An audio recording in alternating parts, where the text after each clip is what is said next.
في الأزل لم تكن الأرض ولم تكن السماوات أيضا لم يكن الضوء ولم تكن الظلمات في الأزل لم تكن الأرض ولم تكن السماوات أيضا لم يكن الضوء ولم تكن الظلمات.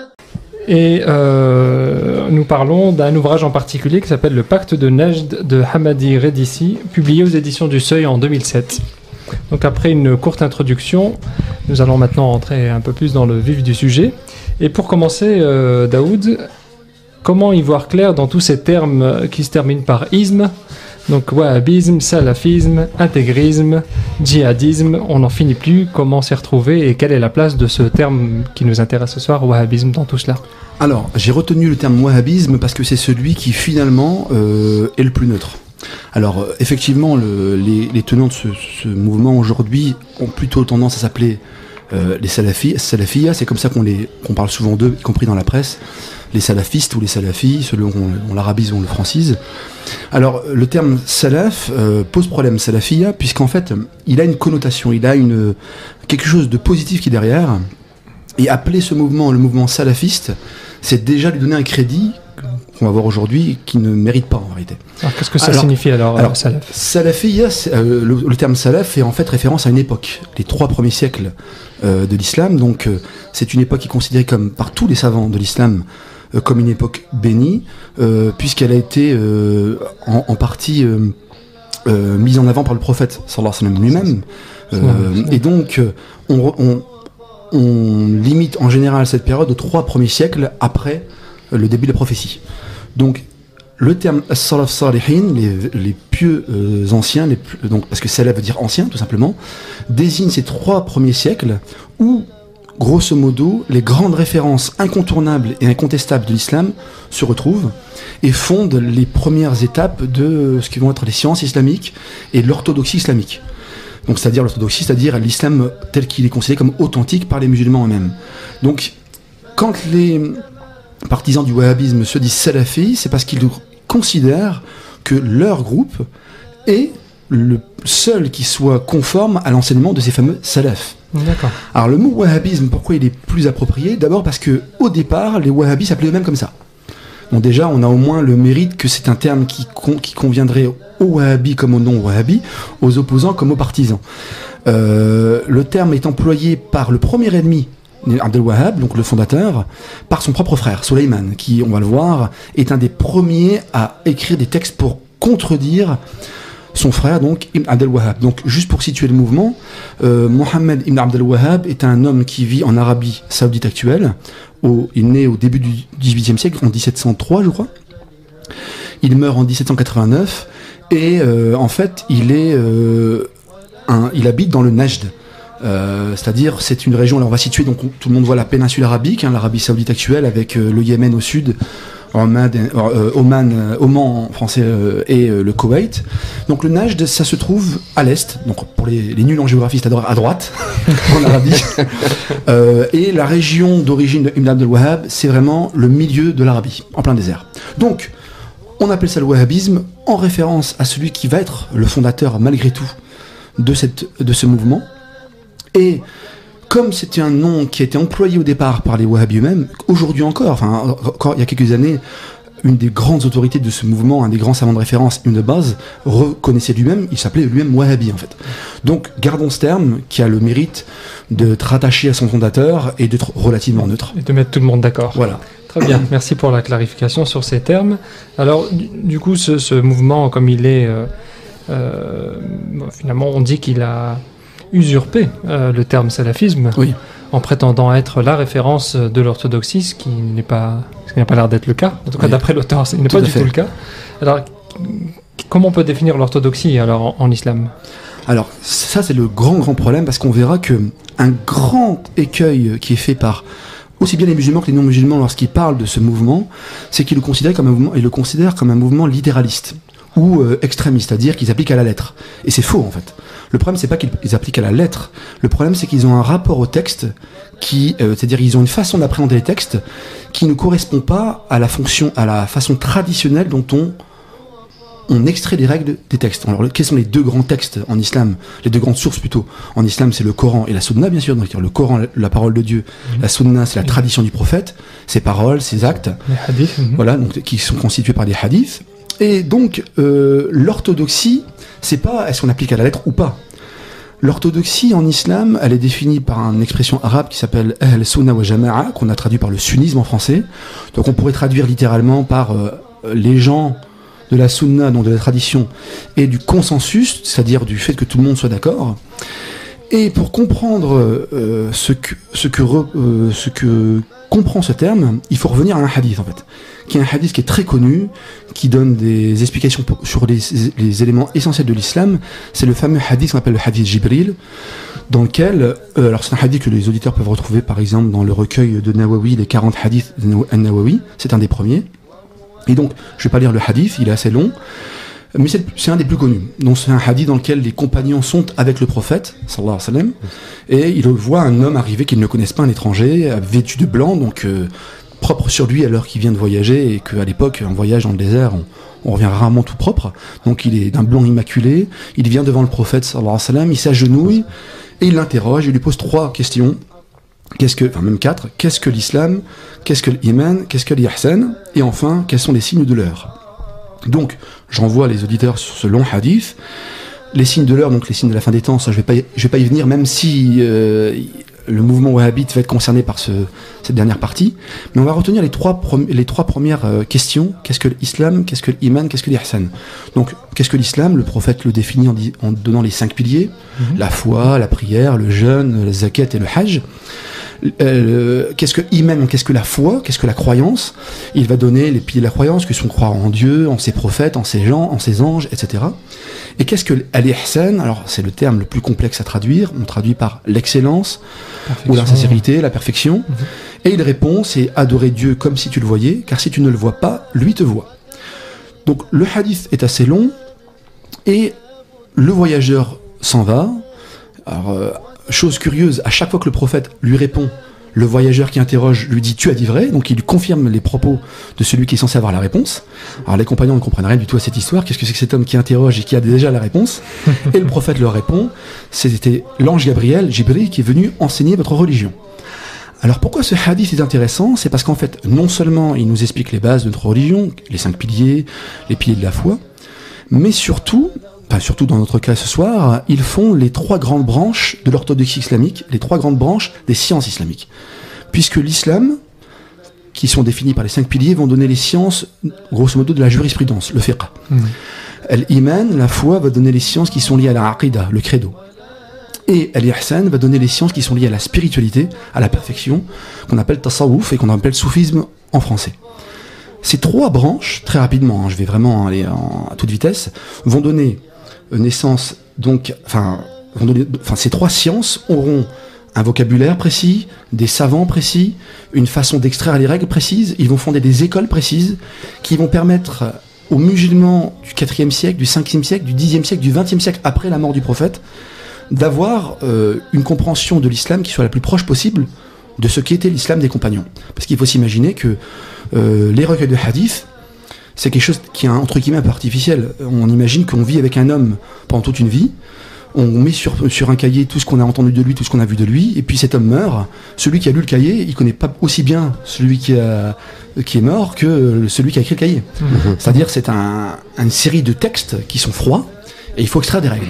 Et donc, dans ces 3 branches, fiqh, aqida, tasawwuf, donc jurisprudence, croyance et spiritualité, on aura des savants de référence, des écoles de référence, un vocabulaire, des façons de procéder. Alors on va voir que le wahhabisme va leur abattre ces 3 domaines, complètement. Et il va d'ailleurs être considéré comme une innovation, chose paradoxale aujourd'hui, parce qu'on sait qu'ils sont connus pour être les champions, pour taxer de bid'a, d'innovation les choses. Et la raison principale, on verra par la suite, la raison principale qui va faire qu'ils vont être condamnés, c'est que dans les 3 domaines, le fiqh, la jurisprudence, la croyance, le aqida donc, et la spiritualité, ils vont casser tous les repères des ulémas d'époque. D'accord. Alors, pour être plus précis, est-ce qu'il rejette finalement les sources auxquelles puisent les différents savants que tu as évoqués, ou est-ce qu'il consulte les mêmes sources en donnant une interprétation différente, disons?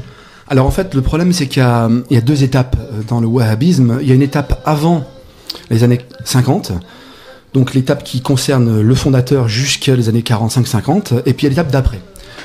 Avant les années 50, donc de Abd al-Wahhab jusqu'à, on va dire grosso modo, la Seconde Guerre mondiale, le wahhabisme rejette tout simplement les textes anciens, puisqu'en fait, on va voir qu'ils sont en rupture avec la méthodologie de manière globale. Alors il faut juste que j'explique ce que c'est qu'une autorité des gens d'islam, pour qu'on comprenne bien de quoi on parle. Donc on a vu qu'il y a 3 branches de sciences: jurisprudence, théologie, spiritualité. Ces 3 branches vont donner naissance à ce qu'on appelle des écoles. Donc les écoles de jurisprudence, ça va être les 4 grandes écoles juridiques de l'islam: Malikite, Shafi'ite, Hanbalite, Hanafite. La théologie va donner naissance à 3 écoles théologiques: l'école Ash'arite, Maturidite et l'école Hanbalite. Donc Hanbalite, c'est une école de jurisprudence et une école de croyance.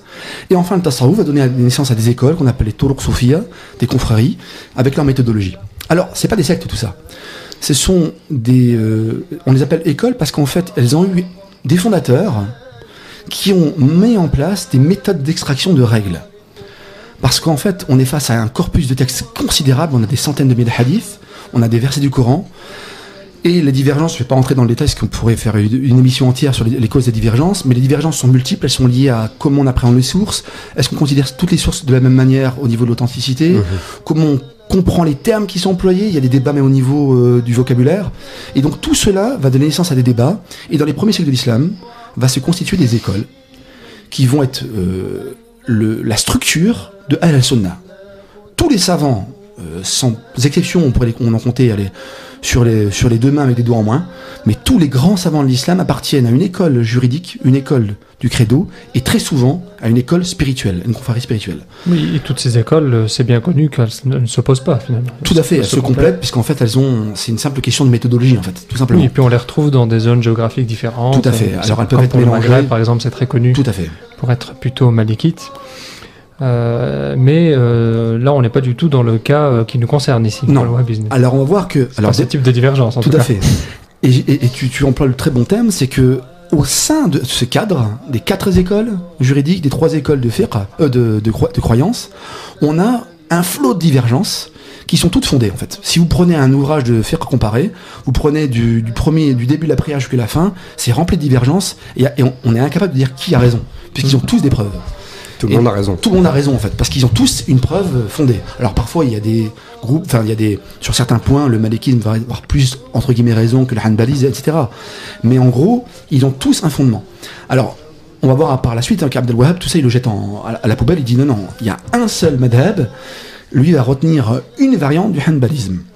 Alors, avant d'y venir, juste une dernière chose, la notion d'autorité.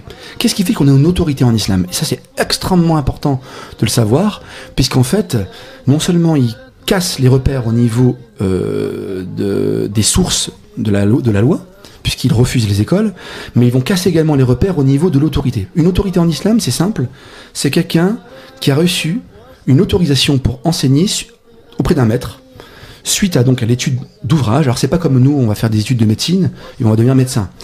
Chaque maître a une série de livres qu'il enseigne et l'élève est habilité à enseigner le livre qu'il a étudié. Auprès de ce maître. Voilà, pas toute la science, pas tout le fiqh par exemple, mais tel livre. Alors certains ulama vont étudier tous les livres disponibles, d'autres moins. C'est ce qu'on appelle donc les ijazat. Voilà, les ijazat, les licences, on peut traduire en français. Alors, il y a 2 piliers de la connaissance en islam et de l'autorité. Premier pilier, c'est l'ijaza, donc l'autorisation, la licence qui suite à une étude permet d'être soi-même savant. Et la deuxième notion qui est liée, c'est la notion de isnad, de chaîne de transmission. Alors on connaît ce terme dans le hadith, puisque la chaîne de transmission, c'est tous les hommes qui ont rapporté un hadith, mais c'est valable pour toutes les sciences. En grammaire arabe, un grammairien, il a une chaîne de transmission qui le relie au fondateur de la science, ou du moins à l'auteur du livre. Dans le fiqh, dans le hadith, dans les sciences du fiqh, du hadith, dans la aqida, donc dans le credo, il y a ça. C'est-à-dire que chaque savant a un isnad qui le relie au minimum au savant de référence, voire au prophète. Cela, les wahhabis vont le coupés balayer. Ils vont balayer, ils n'auront pas d'isnad et pas d'ijaza. Et ça, on va voir que ça fait partie des grands éléments qui vont faire qu'ils vont être condamnés. C'est incroyable. Parce qu'ils ne sont pas autorisés, en fait. Grosso modo. En tout cas, pour ceux qui ont étudié la science du hadith, savent que sans isnad, il n'y a absolument rien. C'est un fameux salaf qui disait que sans l'isnad, tout le monde pourrait dire ce qu'il voudrait. C'est Ibn al-Mubarak qui disait ça. Ça serait la porte ouverte à Bien. En effet, alors, bon, ce mouvement, il est quand même déjà vieux depuis 300 ans. Alors, si on essayait d'en dresser au moins les grands traits, comment on pourrait, depuis ses origines, au début du XVIIIe siècle jusqu'à aujourd'hui, est-ce qu'il y a des grands jalons qui peuvent permettre de comprendre l'histoire de ce mouvement? Alors oui, alors pour le comprendre, il faut d'abord comprendre les bases de la pensée de son fondateur, Ibn Abd al-Wahhab. Donc Ibn Abd al-Wahhab, c'est un arabe du Najd, donc on a dit une région d'Arabie actuelle, d'Arabie saoudite actuelle. Et en fait, il est élevé dans une famille dont le père est un cheikh, en fait, est un savant, on peut dire, du madhab, donc de l'école hanbalite. Et donc il va évoluer lui au départ au sein de cette école. Mais avant d'aller plus loin, il faut quand même comprendre que dans cette école juridique, il y a eu un premier pas qui a été fait au Moyen-Âge déjà, par un savant qui est très connu, qui s'appelle Ibn Taymiyyah. Et on va voir que Ibn Abd al-Wahhab va pratiquer un islam qui est un dérivé très simplifié de certaines choses qui ont été condamnées chez Ibn Taymiyyah, justement. Alors Ibn Taymiyyah, c'est un savant très connu, un grand savant de Damas, et donc il va écrire des recueils de fatwa, c'est lui-même un fils de grand savant et petit-fils de savant, et en tout cas Ibn Taymiyyah, à l'époque, il va connaître beaucoup d'années de prison, parce qu'il va avoir des positions dans deux domaines qui vont attirer la colère des ulama de son époque. C'est dans le domaine du fiqh, d'abord. Alors, c'est des détails juridiques dont je ne vais pas rentrer. Donc, il avait des positions sur certaines choses, notamment sur l'héritage, etc., qui ont été très condamnées par les savants. Mais surtout, là où il était le plus condamné, c'est dans les questions de credo. Donc, on a vu tout à l'heure que la théologie, donc l'étude, le discours sur Dieu, on pourrait dire, en islam, a trois écoles. L'école de Ash'ari, donc l'acharisme, qui est dominant dans le monde musulman aujourd'hui, archi-dominant. Il y a Maturidi, donc c'est une école qui est dominante dans le partie indienne du monde, l'Asie. Et puis il y a une école beaucoup plus restreinte, c'est l'école hanbalite. Alors, ces trois écoles, elles ont pour but d'expliquer les termes, en fait, quand Dieu parle de lui dans le Coran, comment on doit comprendre. Donc c'est les noms divins, les attributs, voilà, attributs divins. La position des deux écoles majoritaires, c'est une interprétation. L'école hanbalite, elle se caractérise par le refus d'interpréter. Il accepte le texte tel qu'il est, et il s'arrête là. C'était d'ailleurs la position majoritaire chez les salafs. Alors Ibn Taymiyyah va commencer à faire quelque chose qui va être condamné, en fait. C'est qu'il va glisser, faire un début d'anthropomorphisme. Alors c'est le voyageur Ibn Battuta, qui est très connu, le voyageur marocain qui va voyager dans le monde entier, qui va écrire ses voyages, qui sont d'ailleurs traduits en français, aux éditions de la Découverte. Il raconte une scène à laquelle il assiste lors d'un discours de Ibn Taymiyyah à Damas, et il raconte, Ibn Battuta, que Ibn Taymiyyah dit, pour comprendre, lorsque le prophète dit que Dieu descend au premier ciel, Ibn Battuta raconte, donc c'est lui qui raconte, qu'il voit Ibn Taymiyyah se lever de la marche de son minbar, donc de l'escabeau sur lequel il est monté, de descendre de deux marches et dire c'est comme ça. Alors, pour le coup, ça c'est de l'anthropomorphisme pur. Primaire. Ouais, primaire en fait. Il a été condamné pour ce genre de choses. Revenons à Ibn Abd al-Wahhab, lui grandit dans ce milieu-là. Il va donc être éduqué d'abord par son père, puis il part, comme beaucoup à l'époque, il voyage un petit peu autour de son région natale, il va à la Mecque, à Médine, et puis il monte un peu au sud de l'Irak, à Bassora. Il va rencontrer des savants, il va étudier un petit peu, très peu, mais avec très très peu de savants, et il va être initié en fait à la pensée d'Ibn Taymiyyah par un savant d'Irak. Et ça va être le début pour lui d'une véritable folie en fait, parce qu'en fait il va commencer à vouloir appliquer de manière radicale et même quelque part parfois absurde ce qu'il a compris, et je dis bien ce qu'il a compris d'Ibn Taymiyyah, parce qu'Ibn Taymiyyah était infiniment plus subtil que ce que lui va faire. Et donc grosso modo il va faire quoi? Il va commencer par déjà en Irak à faire parler de lui, à haranguer la foule, à s'en prendre aux gens, et il va être chassé de là-bas. Donc il va repartir assez rapidement dans le Najd en Arabie, et il va commencer donc à faire la prédication, à appeler les gens à ce qu'ils considèrent être comme le vrai tawhid. Parce que là, ce qui est grave dans cette histoire, c'est que c'est pas que des questions de débat intellectuel voilà, entre savants. C'est que lorsque vous considérez que Dieu a une main au sens propre, que Dieu a une jambe, lorsque vous avez des propos de ce genre-là, lorsque vous considérez que interpréter les versets du Coran est haram, vous pouvez passer une étape supplémentaire qui va être l'étape d'Ibn Abd al-Wahhab en disant ceux qui disent le contraire de ce que je dis ne sont pas musulmans. Même plus musulmans. Ils ne sont plus musulmans. Alors c'est le deuxième élément qui va intervenir, qui est extrêmement important pour comprendre même ce qui se passe aujourd'hui en Irak avec l'État islamique, c'est que Ibn Taymiyyah, parmi les choses qu'il a introduites et qui ont été condamnées à sa suite et que va complètement reprendre Ibn Abd al-Wahhab, c'est la division du tawhid en trois. En gros, ça veut dire quoi? Ça veut dire que pour être un vrai monothéiste, pour être vraiment musulman et croire que Dieu est unique, il faut croire et mettre en pratique les trois composantes du tawhid. Donc tawhid, l'unicité divine. La première composante, alors il appelle ça tawhid rububiyya, tawhid uluhiyya et tawhid fil asma wa sifat. Donc c'est l'unicité de la seigneurie, l'unicité de la divinité et l'unicité des attributs et des qualités divines, voilà. Alors, pourquoi est-ce que c'est très problématique? C'est que pour Abd al-Wahhab, s'il vous manque un des trois, vous êtes mushrik, vous êtes polythéiste. Et la règle à ce moment-là s'applique pour vous. Si vous n'êtes plus musulman, vous êtes polythéiste, j'ai le droit de vous tuer. Et c'est ce qui, ni plus ni moins, se fait aujourd'hui. Quand vous, encore une fois, si vous allez sur le compte Twitter de n'importe quel combattant français en Syrie, vous verrez que quand ils font des combats contre des militaires syriens, ils disent « Nous avons tué 10 mécréants, alors que ce sont des Syriens musulmans qui pratiquent, etc. » Parce que pour eux, ce ne sont pas des croyants. Et donc ils méritent la mort. Et donc ils méritent la mort. Et donc Ibn Abd al-Wahhab, c'est ça qu'il va faire en fait. C'est qu'il va commencer à faire la guerre, au sens propre du terme, contre tous ceux, et ils sont nombreux parce qu'en fait lui il est minoritaire, tous ceux qui ne défendent pas ses positions théologiques, en disant non pas ce que vous dites est faux, je ne suis pas d'accord, mais en disant je suis le seul à détenir la vérité, et ce que vous dites c'est du kufr, de la mécréance, et c'est même pire, c'est du shirk. Et d'ailleurs, il va aller encore plus loin que ça en disant que les Arabes de son époque sont arrivés à un degré de polythéisme pire que les Arabes dans l'islam. Oui. Donc il va très très loin en fait. Avant d'aller plus loin, pour comprendre, parce que finalement, si eux rejettent toute interprétation, que ce soit du Coran ou des hadiths, je veux dire, n'importe qui a étudié un tout petit peu le hadith, sait que le professeur Hassim lui-même a interprété des versets du Coran. Il y a probablement des milliers de hadiths là-dessus, et puis aussi beaucoup de compagnons, dont le plus connu certainement est Ibn Abbas. Oui. Alors, est-ce que c'est une des raisons pour laquelle ils ont voulu rejeter totalement l'isnad et les hadiths? C'est pour justement s'affranchir d'avoir à reconnaître que l'interprétation est possible? En fait, au départ, c'est même pas ça, c'est surtout qu'il n'avait aucun isnad tout court. Puisque Abd al-Wahhab, il n'a pas étudié, il n'a pas reçu d'ijazah, il n'a pas eu d'autorisation. En fait, c'est un fondateur d'un mouvement qui va prendre beaucoup d'audience. Alors là encore, c'est un point commun avec l'actualité. Il va être très condamné par les savants et il va être très suivi par les bédouins. Et en fait, c'est son charisme, c'est sa présence personnelle, le fait qu'il s'adresse à des populations, ça on le sait aujourd'hui, c'est absolument certain, qui étaient très peu cultivés. C'était vraiment des bédouins. D'ailleurs, les fondateurs... Ça n'a pas changé, ça, alors. Comment ? Ça n'a pas changé. Ça n'a vraiment pas changé, en fait. Hein. Mais vraiment, on voit que les ulémas vont faire fatwa sur fatwa, livre sur livre pour condamner ça, mais c'est les bédouins qui vont le suivre.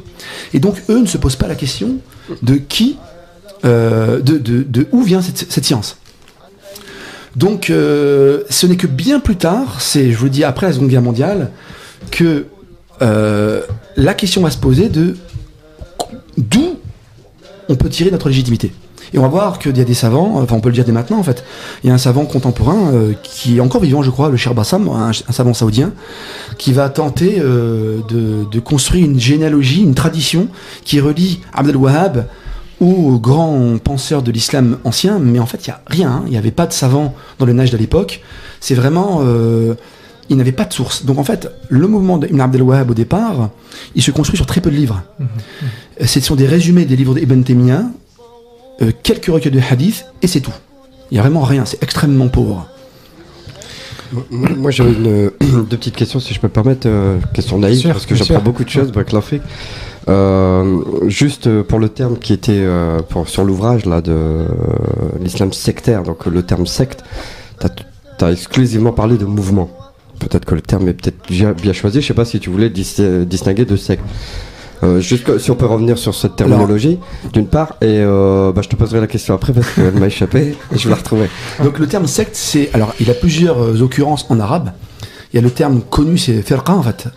Alors il n'est pas forcément péjoratif en islam. Une secte, alors il y a le fameux hadith des 70 et quelques sectes qui va diviser l'islam. C'est un hadith qui déjà fait débat au niveau de l'authenticité. Et puis ensuite, il a fait l'objet de beaucoup de commentaires divers et variés. Donc le terme, c'est firqa justement, de groupe. Il y a également ta'ifa qui est employé pour dire des groupes. Donc en fait, Ahmed Eridissi, dans son livre, justement, il essaye de comprendre, il fait une analyse de c'est quoi une secte en fait. Alors lui, il se base sur le fameux sociologue Max Weber en fait. Et il se base aussi sur d'autres penseurs. Et il montre bien que la secte, c'est ce qui brise la tradition. Donc on a une tradition qui est constituée, comme on vient de le dire, les sciences de la jurisprudence, les sciences du credo, les sciences spirituelles. Et la secte, c'est celle qui vient donner des éléments en dehors de ce cercle bien défini. Alors Ibn Taymiyyah, pour reprendre son exemple, lui, pour dire qu'il est beaucoup plus subtil dans sa pensée, lui, il n'exclut pas de l'islam. Il fait des cercles concentriques. Il dit que le cœur, c'est le Coran, la Sunna et les salafs. Autour...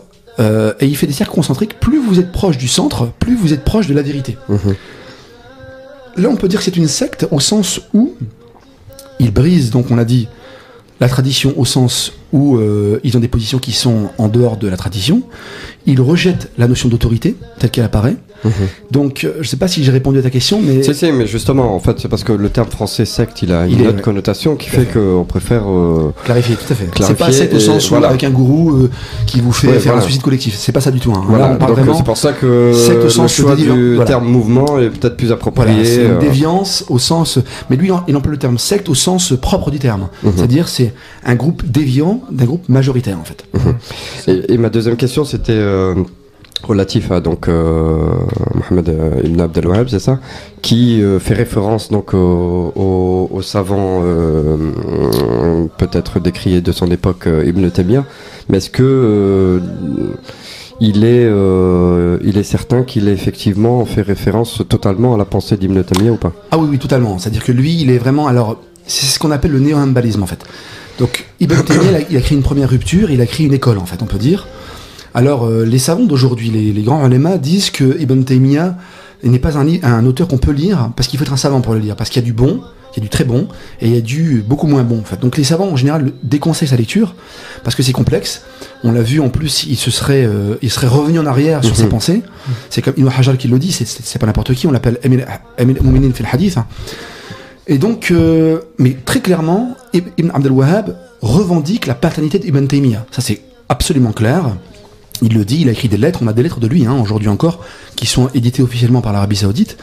Et donc, il appartient à ce qu'on appelle le néo-hanbalisme. Donc, c'est une forme appauvrie d'une partie de la pensée d'Ibn Taymiyyah. Donc, on voit, c'est un double appauvrissement du hanbalisme au niveau juridique. Donc, en fait, lui, il était hanbalite au niveau juridique, et il rejetait pratiquement, on peut le dire, les autres écoles juridiques. Donc, on a dit qu'il y en avait 4. Alors, aujourd'hui encore, il y a des savants à la télévision, dans les chaînes arabes, qui sont des savants wahhabites, qui ont des positions extrêmement graves, en fait, qui sont de l'anthropomorphisme pur. Je rappelle quand même... définir anthropomorphisme, parce que tout le monde... c'est le fait de donner à Dieu des qualificatifs qui sont pour l'homme. De dire que Dieu a une main, une vraie main en tant que telle, un visage comme nous, ça c'est de l'anthropomorphisme. En islam, Dieu n'est pas un vieillard avec une longue barbe sur un trône. Ça c'est de l'anthropomorphisme, en fait. Et donc, l'anthropomorphisme a existé depuis très longtemps en islam, mais là il est devenu vraiment une école.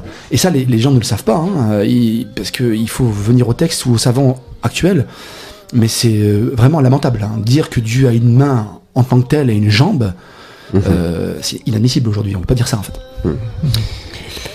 Et alors, si on poursuit alors dans la compréhension historique de cette secte, on a aussi entendu parler plusieurs fois de liens avec les États-Unis, avec l'Occident en général. Est-ce qu'il y a des preuves historiques là-dessus? Ah oui, alors là c'est absolument fondé. Alors c'est beaucoup plus tard.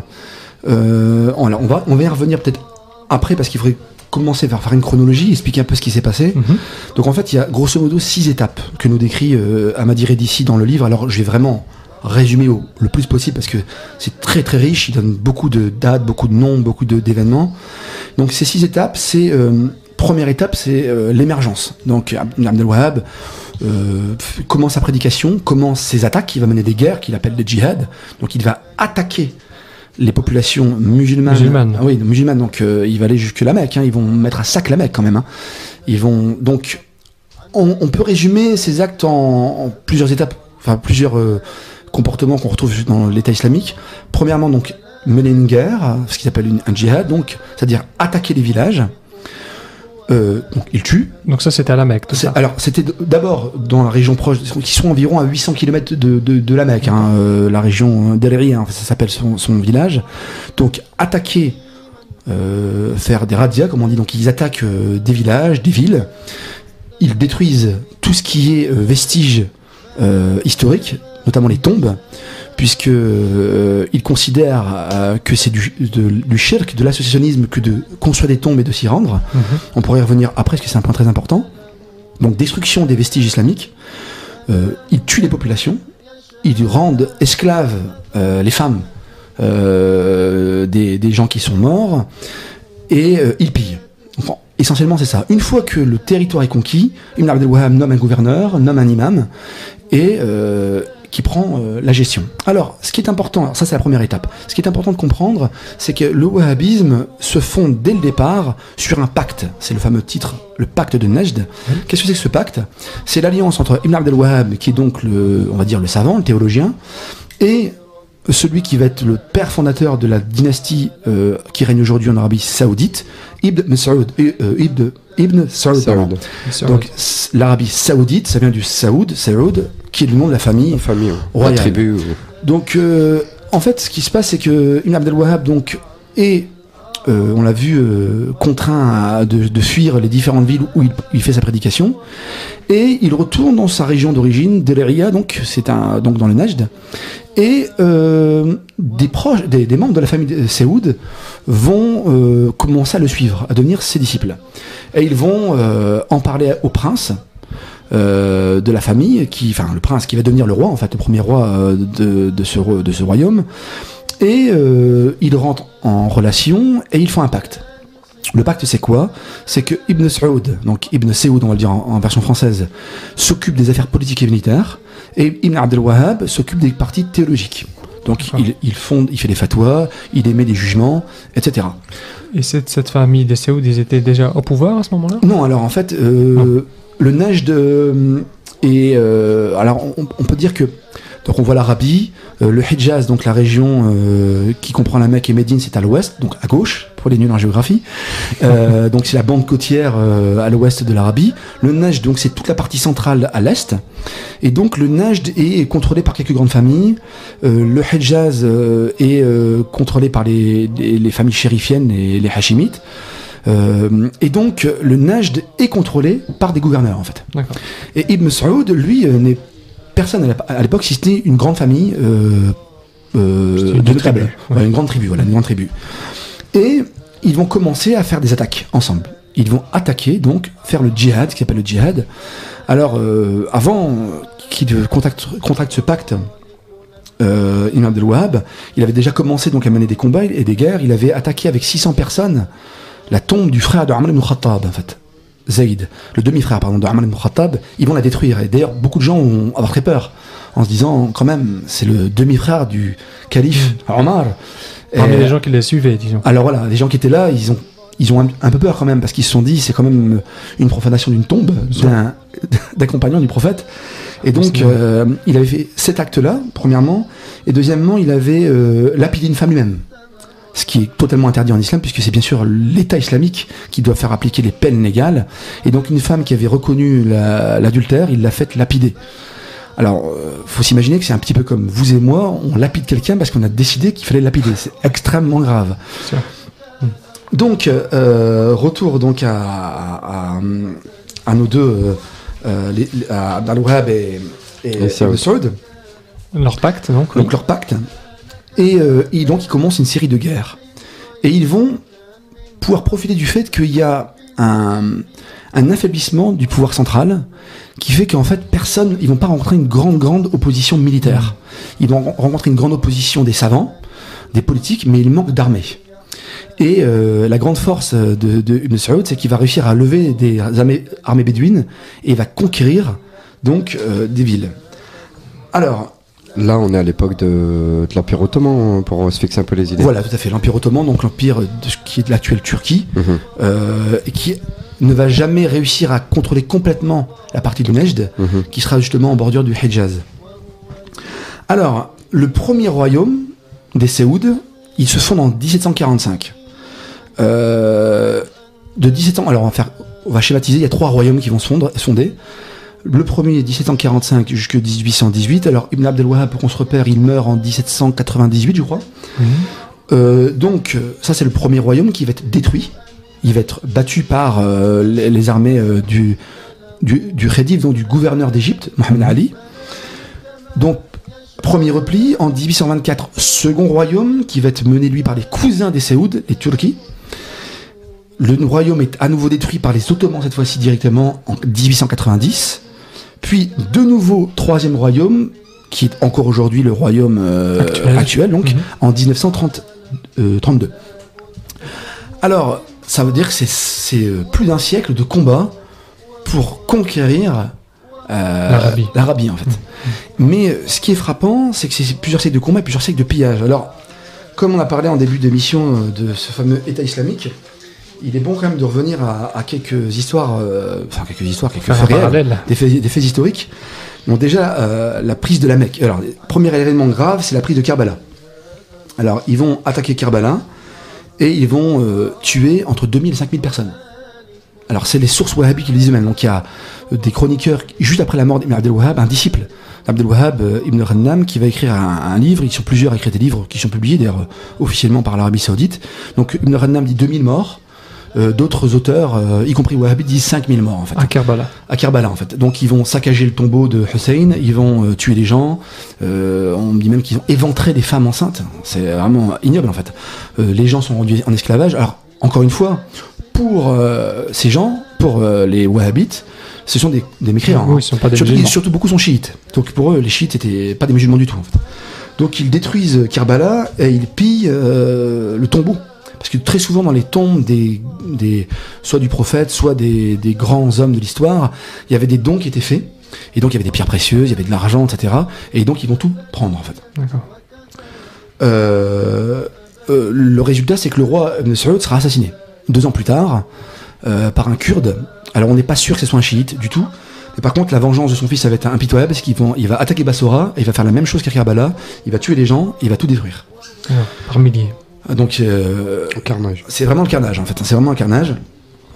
Deuxième. Donc là, ça veut dire que la dynastie des Séouds qui a démarré donc dans le 3e royaume depuis 1932. Oui.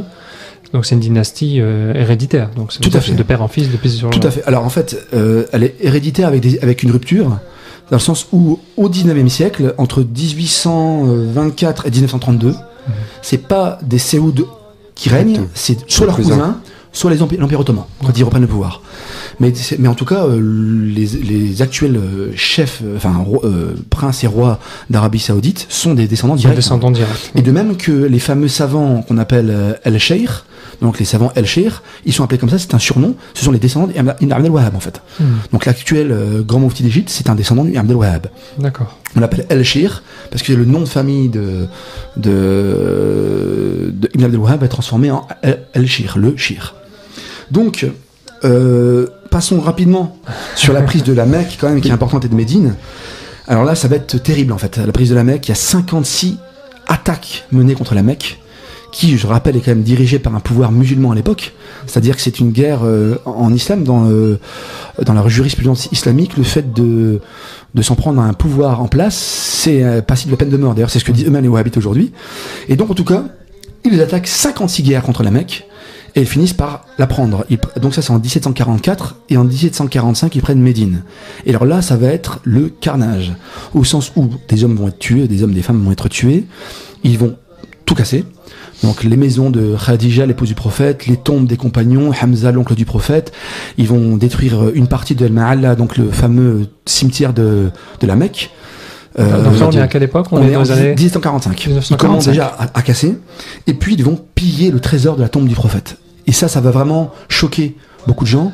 Les chroniqueurs disent qu'il a fallu 60 chameaux pour transporter le trésor qu'ils ont volé. Et ils vont Ibn Saoud rentre dans la chambre du prophète. Alors on ne sait pas s'il y a un rideau. À l'époque, il y avait un rideau qui séparait la chambre de sa tombe. On ne sait pas s'il a passé le rideau ou pas. Mais ce qui est sûr, c'est qu'il a volé ce qu'il y avait dans la chambre du prophète. Donc il y avait, on rapporte qu'il y avait le sceptre ou la couronne, je ne sais plus, de Khosroès, le fameux Perse. Voilà, Perse, mais je cherche le titre qu'il avait, on va dire le roi perse de l'époque du prophète. L'empereur, je sais Voilà, pas. beaucoup de vestiges précieux des anciens hommes politiques musulmans, des bijoux. Et ils vont même aller jusqu'à aller monter sur la coupole parce qu'ils voient des dorures, ils pensent que c'est de l'or et ils veulent l'arracher. Et il y en a un qui tombe et qui meurt et ils le prennent comme un signe qu'il faut s'arrêter. Comme quoi, ils voyaient comme les signes quelque part. Donc là, ça va au-delà de vouloir détruire des tombes sous prétexte d'associationnisme. C'est du pillage, ni plus ni moins. Pur et simple. Alors, bien sûr, ils vont vouloir revendiquer la notion de guerre avec Radia, avec butin. Et donc, Ibn Saoud va partager le butin. Et alors, je tiens à préciser que ce que je dis, que raconte Ahmadi Redissi en détail, ce ne sont pas des sources occidentales, ce sont des sources arabes, notamment le grand historien de l'Égypte, qui était wahhabite d'ailleurs, qui était un partisan de cette doctrine, c'est Jabarti en fait, qui est le plus grand historien de l'Égypte, raconte lui-même un entretien entre Ibn Saoud, fait prisonnier par le Khedive Mohamed Ali, et il raconte qu'il vient avec un coffre que son père donc a trouvé dans la chambre du prophète, donc il y a des émeraudes, des bijoux, etc. Et il dit qu'ils ont tout pris. Donc ça, bien entendu, on verra après dans la partie réfutation, les savants vont être extrêmement choqués parce que venir détruire les maisons, les tombes de compagnons qui sont... Personne n'a pensé à faire ça avant eux, donc il faudrait quand même se poser la question de est-ce qu'il y avait eu des savants avant nous pour interdire ça ou pas, vu que c'est resté. En 13 siècles, il n'y a jamais eu ça. Il n'y a jamais eu ça, mais eux ils disent que c'était pas possible de l'avoir. Ils cassent tout, ils tuent, ils pillent. Donc on imagine c'était pris à l'époque comme la fin des temps pour eux, ni plus ni moins. Mais c'est important de le préciser parce que tu l'as dit à l'instant, que le livre est très documenté. Les lecteurs et les auditeurs pourront s'en rendre compte parce que j'ai sous la main l'ouvrage et il y a quand même plus de 10 pages de bibliographie. Tout à fait. Et encore, il le dit lui-même qu'il a réduit volontairement. Parce que comme c'est pas un texte universitaire, oui. Il n'a pas voulu surcharger le livre. Et puis il s'appuie notamment sur une thèse d'une historienne tunisienne qui a fait une thèse sur les lettres de réfutation sur Abdel Wahhab. Alors, on va conclure rapidement sur le troisième royaume. Avant de faire une pause, oui. Et ça va permettre de répondre à la question très bien, on peut venir sur avant les Américains. Donc jusqu'à présent, il n'y a pas d'alliance avec les Occidentaux. C'est un groupe en Arabie. Alors, au plus fort de leur règne, ils vont régner sur pratiquement toute l'Arabie actuelle, le sud de l'Irak, donc l'Irak c'est au nord de l'Arabie, le sud de l'Arabie, donc le Yémen actuel, Oman, le Koweït, c'est toute cette zone-là qui va être dirigée. Finalement, l'Empire ottoman décide de prendre les armes, alors qu'ils sont déjà malmenés par ailleurs, parce que les Anglais leur font la guerre ailleurs, mais ils prennent les armes, ils défont le deuxième royaume. Et donc Ibn Saoud, le roi, donc le petit-fils maintenant qui a fondé le royaume, est tué. Il est même massacré. Il est même massacré par le pouvoir ottoman. Et je passe rapidement. Troisième étape et dernière étape, c'est à partir de 1902, Abdelaziz Ibn Saoud, qui vit en exil vu que sa famille a perdu la guerre, décide de reprendre à partir de 1902 le pouvoir de ses ancêtres, entre guillemets, et il attaque Riyad, l'actuelle capitale, avec 40 hommes seulement. Ils prennent le palais de Riyad, parmi Al-Masmak. C'est toujours aujourd'hui le centre, donc la capitale du pays, et c'est le début de la conquête. Lui, ses fils, et il va avoir une idée de génie pour l'époque, entre guillemets, c'est qu'il va créer une armée. Le problème de l'époque, c'est que les armées sont menées par des bédouins qui viennent avec vous faire la guerre, on le voit très bien dans le film Laurence d'Arabie, ils viennent faire la guerre, ils prennent du butin, ils rentrent chez eux. Donc Ibn Saoud décide de faire une chose qui va coûter très cher à l'Arabie Saoudite, c'est qu'il va créer une armée entièrement composée de bédouins. Et l'idée, c'est quoi? C'est qu'on les... Donc une armée professionnelle. Une armée professionnelle. On les endoctrine, on leur inculque un savoir religieux. Donc il y aura un imam pour 50 personnes. On les nourrit, on leur donne de l'argent, ils participent avec nous aux guerres, et on en fait des hommes de combat. Donc c'est une caste de guerriers qui va être créée par Ibn Saoud, et ils les appellent les Ikhwan, les frères. Et ces frères vont devenir incontrôlables parce qu'ils vont devenir plus wahhabites que Ibn Saoud lui-même. Donc ils lancent le djihad, et ils partent à la conquête du Hijaz, de la Mecque et de Médine. C'est son fils Faisal qui va commencer ce combat en 1924. Ils vont attaquer Taïf, ils vont piller la ville, ils vont massacrer toute une partie de la population. Et quand les habitants de la Mecque entendent ça, qu'est-ce qu'ils font? Ils fuient. Surtout que ils savent qu'il y avait des précédents. On avait des précédents. Et donc ils rentrent dans la ville sans les Wahhabites rentrent dans la Mecque sans même avoir besoin de faire des combats. Et là, ils achèvent pratiquement le travail. Ils cassent ce qui reste à casser. On sait que par exemple Baqi', le fameux Baqi', il va être rasé en 1932. Le cimetière. Ouais, le cimetière de Baqi' va être de Médine, pardon, va être rasé en 1932. Le Ma'ala, il va être définitivement rasé aussi après. Et donc destruction systématique de tout ce qui est vestige, tombe, maison, tout ce qui appartient à l'histoire de l'islam. Au nom de quoi? Au nom de... Ça peut être du shirk, de l'associationnisme. Les gens, en voyant la maison de Khadija, vont se mettre à adorer la maison, à se prosterner. à se prosterner. Oui. Et donc, ils vont systématiquement tout raser. Alors, dernière chose, entre 1926 et 1936, Ibn Saoud va commencer à être pragmatique. Il va pas pouvoir être toujours dans l'extrémisme de la pensée d'Ibn Abd al-Wahhab, et il va vouloir stopper le djihad. Et là, les Ikhwan, donc la fameuse caste guerrière, ils vont dire non. Et ils vont mener des guerres contre Ibn Saoud. Et donc, il va devoir, avec les ulémas vont émettre des fatwas, il va faire des concessions, et ils vont rentrer dans le rang, ces Ikhwan, et ils vont devenir un petit peu comme les anciens combattants en France, avec une rente, ils vont être payés chaque année, leurs descendants également, hein, aujourd'hui encore. Les descendants des Ikhwan, donc les frères militaires continuent à percevoir des pensions. Militaires. Alors, on arrive à la dernière étape qui répond à la question que tu posais il y a quelques minutes. Enfin. Oui, il faut y arriver. C'est important, c'est important. Ça, l'histoire. La fameuse alliance qui perdure aujourd'hui entre l'Arabie Saoudite et les États-Unis. Alors elle arrive très tardivement, elle arrive en 1945 seulement. Donc 1945, le président américain c'est Roosevelt. C'est le président qui va mener la guerre contre Hitler. Et Roosevelt a des spécialistes, des espions qui lui disent, voilà, le centre de gravité du monde se tourne vers l'Arabie, le pétrole, ils le savent déjà, les Arabes ne le savent pas encore, hein, mais il y a le pétrole, et donc il faut absolument se faire bien voir par eux. Donc Roosevelt va partir, et il va rencontrer le roi Ibn Saoud de l'époque. Alors ça se passe en 1945 au bord d'un bateau, le Quincy, et l'auteur Ahmadi Redissi va parler du deuxième pacte, le pacte du Quincy. Alors, il y a une particularité, et ça a peut-être dû beaucoup jouer, c'est que Roosevelt comme Ibn Saoud sont tous les deux en chaise roulante. Ils sont tous les deux paralysés en fait. Alors, sauf que Ibn Saoud n'a pas une chaise roulante, il a une chaise tout court, et Roosevelt lui a une chaise roulante qu'il va offrir à Ibn Saoud. Et là, Ahmadi Redissi dans le livre, il dit qu'ils étaient faits pour s'entendre. Ils sont tombés vraiment amis. Et ils ont conclu un pacte. Roosevelt s'est engagé en son nom à ne rien faire. Alors à l'époque 45, on est 3 ans à la création d'Israël. Oui. Donc Ibn Saoud ne parle que de ça avec Roosevelt. Il lui dit on ne veut pas d'un État juif en Palestine. Roosevelt s'engage en son nom. Il dit il n'y aura rien sans le consentement des Arabes.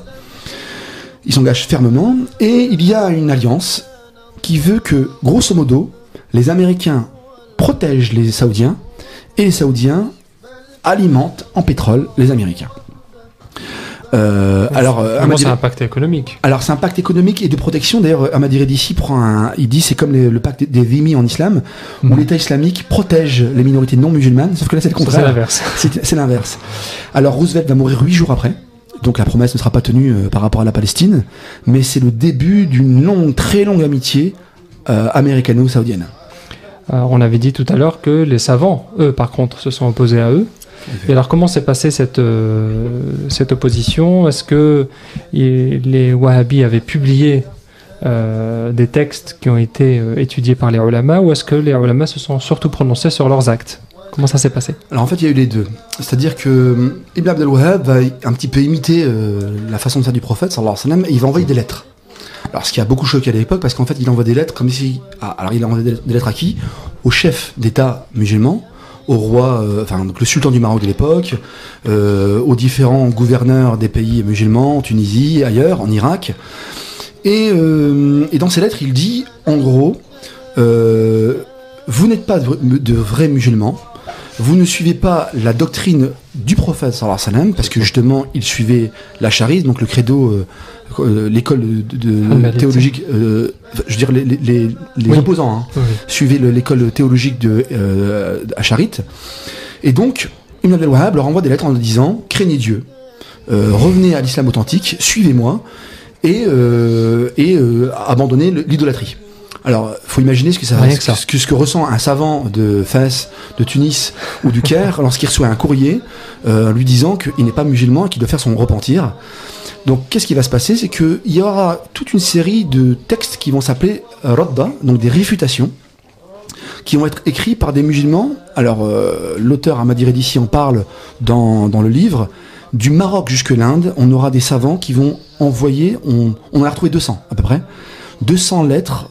Quand on dit des lettres, ce sont des textes en fait, de réponses, environ, en tout cas plusieurs dizaines de textes dans lesquels ils répondent à Mohammed ibn Abd al-Wahhab. Et en fait, ce qui est frappant, c'est que la plupart de ces textes ont le même titre. C'est réfutation de l'innovateur. L'innovateur, oui. c'est Abd al-Wahhab. Donc, Radda ala al-Mubtadi'a. Enfin, c'est l'innovateur ou l'égaré. Les réponses à l'égaré qui égare. C'est très souvent ce genre de titre qu'il y a dans ces lettres.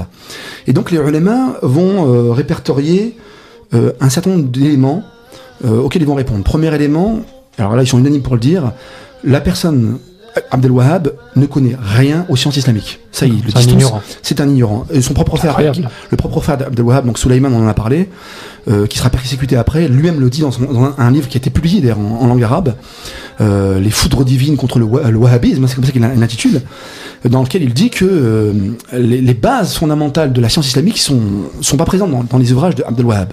Donc premier élément, première condamnation, celui qui nous écrit ne connaît pas les bases de la religion. Deuxième élément, comme il ne connaît pas les bases de la religion, il ne comprend pas le credo islamique et il confond, alors on n'a pas le temps de rentrer dans le détail, mais il confond des questions juridiques avec des questions de credo. En gros, c'est quoi? C'est qu'Ibn Abd al-Wahhab, pour lui, quand vous faites tel acte, vous devenez mécréant. Alors que quand on fait tel acte pour les savants, on est pécheur. Ce qui n'est pas du tout la même chose. Ça n'a rien à voir. Donc en fait, il fait ce qu'on appelle le tekfir, l'excommunication, le fait de vous sortir de l'islam. Ça, c'est encore un élément qu'on a aujourd'hui. Les groupes tekfiri, qu'on appelle tekfiri, ils font un anathème, l'excommunication, ils disent, vous n'êtes pas musulman. Par exemple, je donne un exemple aujourd'hui. Si vous votez dans un pays non musulman comme non musulman, si vous participez aux élections, ou si vous considérez que les élections sont une chose normale, vous êtes kafir pour les groupes tekfiri. Vous êtes mécréant. Et soit vous vous repentez, soit on vous tue. C'est leur discours, en fait. Ouais, donc la grande différence, c'est pas le fait de reprocher un acte aux gens, c'est la conséquence de cet acte. Voilà, c'est que ça fait sortir de l'islam. Tout le problème est là, en fait. Et c'est ce que vont relever tous les ulama, c'est qu'ils disent Abd al-Wahhab confond un péché, et encore, ils disent que ce n'est même pas un péché ce qu'ils condamnent, mais admettons que c'en soit un, c'est un péché au sens où on commet une faute, on va dire, comme je bois de l'alcool ou je fais je ne sais quoi. Alors ça c'est un péché. Alors que le fait d'être mécréant, c'est l'enfer éternel. Et Abd al-Wahhab, c'est nier Dieu. Et donc, pour Abd al-Wahhab, lorsque vous rendez dans un endroit où sont fait telle et telle chose, vous devenez mécréant. Donc ça, c'est le deuxième point. Donc, ignorance de Abd al-Wahhab et de ses fidèles, confusion entre le juridique et la croyance. Troisième condamnation, le fameux triple tawhid, le fait de diviser en trois parts, il faudra avoir les trois parts pour être un vrai croyant, ça ils disent que c'est une bid'a. Et dernier élément qu'on peut retenir, le fait de rejeter la divergence dans la jurisprudence. Donc ça c'est les grands points qui m'ont relevé, et leur conclusion elle est claire, c'est un innovateur qui mérite la prison au minimum. Ils sont clairs et nets par rapport à ça. En fait. Ils sont plus gentils que lui, en tout cas. Oui, c'était un consensus en plus. Alors, il y avait vraiment un consensus, et c'était même devenu une insulte à l'époque, lorsque vous aviez certains propos, lorsque vous ne suivez pas une école juridique, on vous traitait de wahhabite, à l'époque déjà. Donc ça, c'est la partie réfutation. Alors je renvoie les lecteurs sur... Il y a plusieurs chapitres sur ce sujet-là. C'est passionnant. Et c'est la grande force du livre, hein, c'est qu'il montre que c'était une secte à l'époque, d'innovateurs. Ils faisaient des bid'a pour les savants de l'époque. D'accord. Oui, bah donc si tu précises à l'époque, c'est que ça a changé depuis. Tout à fait. Alors, mais comment on peut expliquer ça? On a vu tout à l'heure qu'il y avait des accointances entre les Américains, les Occidentaux. Il y a l'histoire du pétrole, il y a le pacte de Quincy. Oui. Et est-ce que ça pourrait suffire à convertir les esprits, si on peut dire ça? Parce qu'aujourd'hui, le wahhabisme a gagné du terrain, et pas seulement en Arabie. Alors c'est le cœur du propos de Rédici.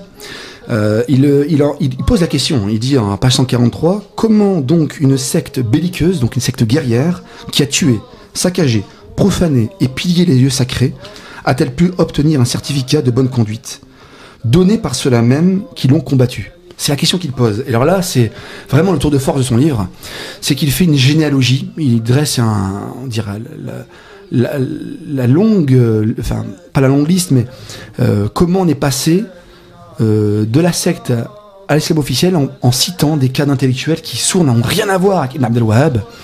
Et donc, alors pour faire bref, il commence en expliquant une chose forte, c'est que ça a été possible parce qu'en fait la tradition était malmenée à l'époque. Il faut se rendre compte que lorsque le wahhabisme est accepté dans le monde musulman, c'est le début du XXe siècle. Ça veut dire quoi? Ça veut dire que tout le Maghreb est colonisé, que la Palestine est sous mandat britannique, que l'Empire ottoman est dépecé. Donc il y a un affaiblissement de l'islam au sens politique. Premier élément. Deuxième élément, il y a un affaiblissement de l'islam au sens intellectuel. Les autorités religieuses ne sont plus reconnues. On a vu tout à l'heure en début d'émission qu'une autorité religieuse, c'est une personne qui a reçu un enseignement qui remonte au prophète par un isnad, par une chaîne de transmission. Ça disparaît. Et au alim, au savant, va succéder un nouveau type de personnage, le musaqqaf, le lettré, l'intellectuel. Et c'est ce musaqqaf qui va ouvrir la porte d'entrée de l'islam officiel. Alors, il cite plusieurs noms. Alors, qu'est-ce que c'est ce musaqqaf? Alors le musaqqaf, c'est donc l'intellectuel qui n'est pas un savant au sens où il n'a pas étudié de manière traditionnelle, il peut étudier en université, il a pu faire Al-Azhar éventuellement, mais c'est déjà les universités ont déjà été beaucoup transformées, elles ont été beaucoup réformées.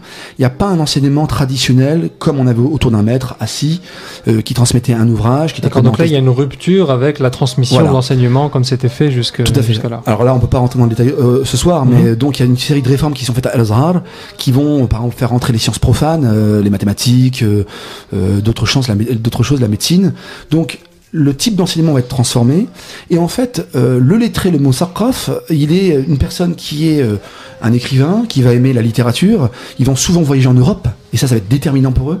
Ils vont partir à Londres et à Paris notamment, donc ils sont plusieurs à faire cela et ce qui va les animer, et c'est ce qui va causer leur confusion avec le wahhabisme, c'est la tristesse de voir le monde arabe à terre. D'accord. Et donc ils vont oublier toute la partie, c'est ce que montre très bien Rédici, toute la partie doctrinale de Abd al-Wahhab, tout ce qu'il a fait, tout ce qu'il a dit, on va le mettre de côté, on va ne retenir qu'une chose, c'est qu'un homme a levé une armée et a brisé les fausses idoles, a mis de côté les faux savants, et on va construire toute une mythologie, parce que c'est une vraie mythologie, et l'histoire de cette chose-là est à faire encore aujourd'hui.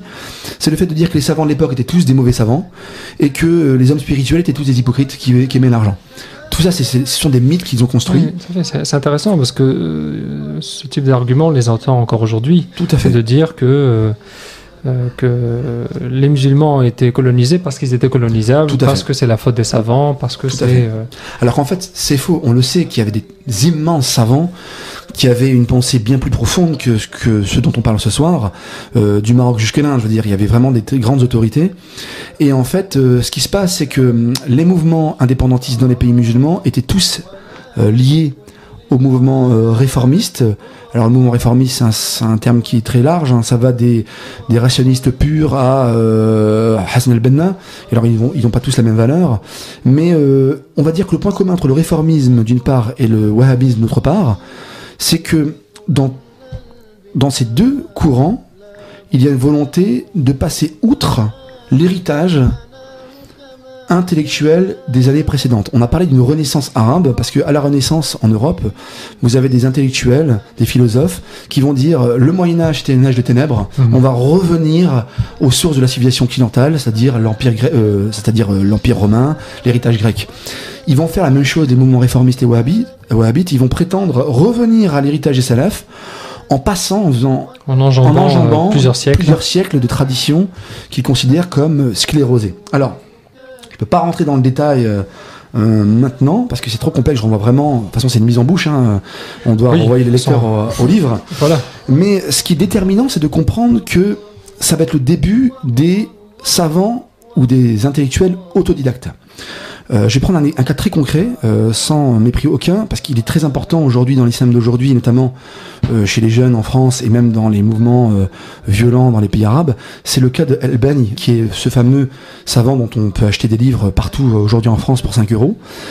C'est un cas de figure exemplaire de ce mouvement-là. C'est un homme qui n'a pas étudié du tout. Il n'a pas du tout été ni à l'université, ni dans des cercles avec des savants.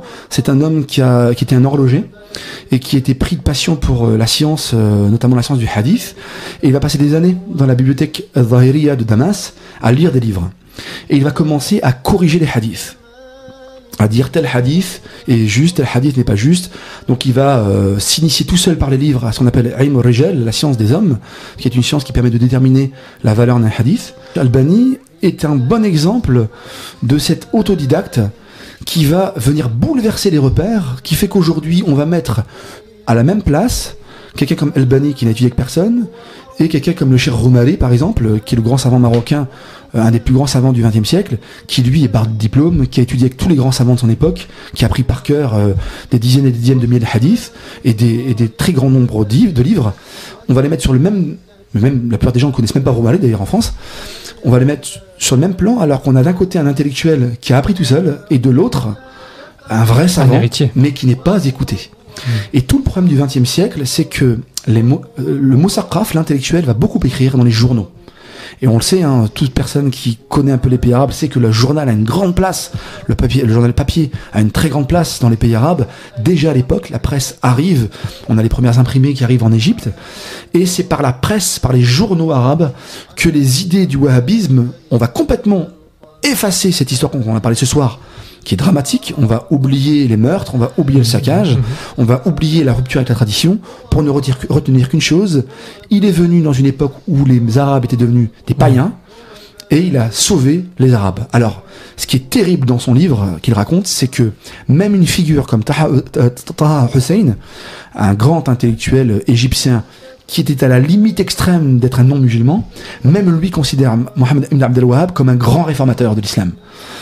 Et donc il montre très bien, donc je renvoie les auditeurs à cette histoire d'une réhabilitation. Il appelle ça l'hérésie réhabilitée, c'est le 3e partie de son livre, dans lequel il montre comment la secte est devenue l'islam officiel. Incroyable, effectivement. Très bien, alors peut-être pour conclure, comme il ne nous reste plus beaucoup de temps,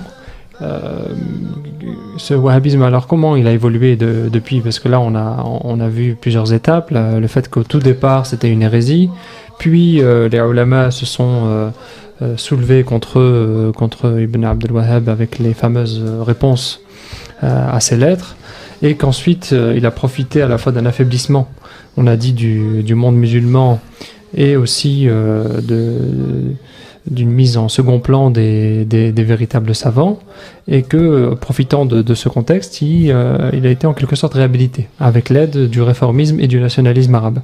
Et comment a évolué le wahhabisme jusqu'à aujourd'hui encore? Parce qu'aujourd'hui, le wahhabisme n'a pas disparu. Du tout. Alors, il y a la rupture d'Albani, on peut le dire, c'est une véritable révolution, parce qu'Albani, il va être encore plus puriste, entre guillemets, que Ibn Abdel Wahhab. Alors lui, il va rejeter complètement les 4 écoles. Il dit carrément que c'est une bid'a. D'ailleurs, il condamne Albani, condamne Ibn Abdel Wahhab parce qu'il était resté hanbalite. Il va rejeter, mais alors de manière radicale, tout ce qui s'est fait. Il va même corriger les fameux recueils de Bukhari Muslim en disant qu'il y a des hadiths dedans qui sont daïf. Ça, beaucoup de gens qui disent Albani ne savent pas.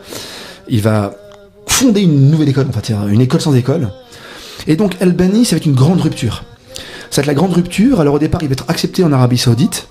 il va enseigner là-bas, puis quand il va commencer à critiquer Ibn Abd al-Wahhab, il va être expulsé.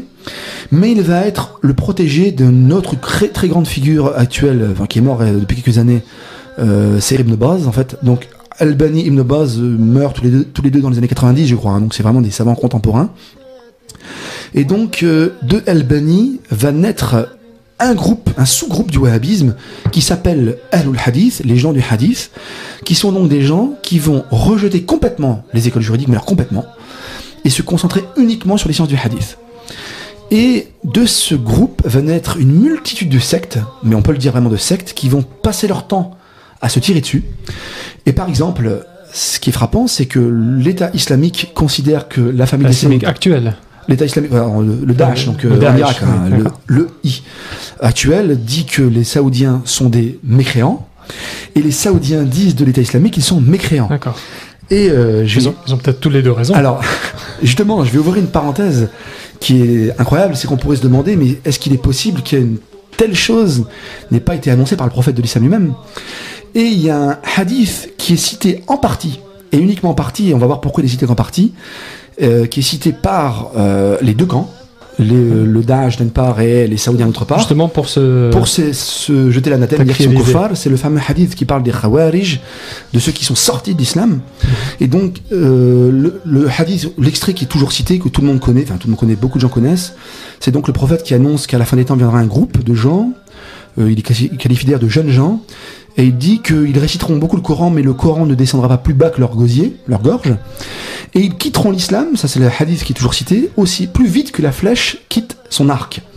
Alors là, j'ai encore lu récemment, j'ai un ami, collègue, qui m'a ramené un dépliant qu'il a trouvé dans une mosquée pour dire que l'État islamique c'était des mécréants donc.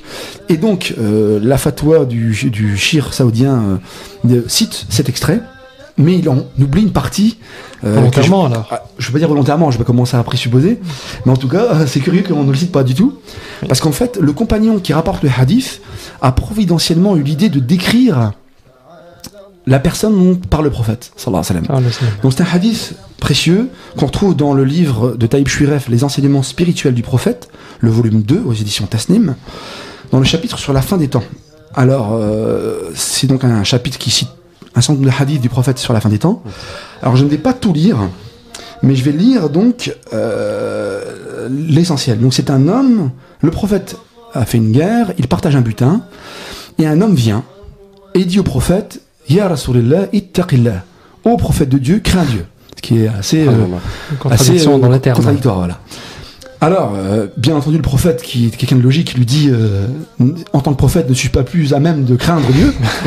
Et il lui dit, tu partages de manière injuste, c'est pas bien. Le butin. Alors le prophète lui dit que non, pas du tout, et l'homme est en colère et s'en va.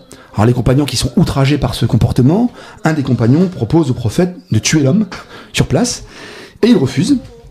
Et il dit... Le prophète refuse. Mm-hmm. Et donc le hadith poursuit, là je cite le hadith qui est rapporté par le Bukhari quand même, hein, donc qui est absolument authentique. Le prophète regarda l'homme qui s'éloignait en lui tournant le dos et dit, donc le prophète dit, en vérité, de la descendance de cet homme apparaîtra un peuple qui psalmodiera le Coran, donc qui récitera continuellement le livre de Dieu, mais sans que cette lecture descende plus bas que le gosier, ils s'éloigneront plus vite de l'islam que la flèche va à sa cible. Et le compagnon qui rapporte le hadith va extrêmement... Enfin, c'est pas lui qui va loin. Il dit, il me semble que le prophète conclut ainsi, si je les rencontre, je les ferai périr comme ont péri les Thamoud. Et dans un autre hadith, le prophète dit en parlant de ces hommes, certes il y a... Alors, il dit, si vous veniez à les rencontrer, faites-les périr. Certes, il y a en cela une source de récompense le jour du jugement. Donc c'est deux hadiths rapportés par le Bukhari qui parlent d'un groupe qu'on appelle Khawarij, ceux qui ont dévié du groupe. Et alors le grand mufti d'Égypte, le grand mufti d'Arabie Saoudite actuel cite ce hadith en parlant du Daesh, donc du pseudo État islamique. L'État islamique cite ce hadith en parlant des Saouds, mais personne ne cite ne cite le hadith en entier. Et qu'est-ce que dit le compagnon du prophète? Il va décrire cet homme qui a dit Ya Rasulallah ittaqillah. Il va dire son apparence physique.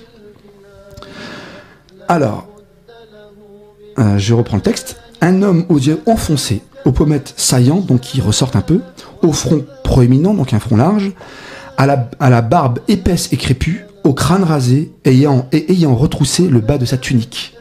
Donc c'est un homme qui a une barbe hirsute, qui a un pantalon, enfin pas un pantalon, c'était un évar à l'époque, qui est remonté plus court que les autres. Et cet homme qui n'a aucun adab, aucun respect pour le prophète, va avoir une descendance. Et c'est quand même incroyable quand on sait qu'aujourd'hui, ce courant se caractérise notamment par une apparence physique que tout le monde connaît en fait, y compris quasiment identique à ce qu'il vient d'être dit. Tout à fait, à peu de choses près, qu'il y a une paire de baskets au pied.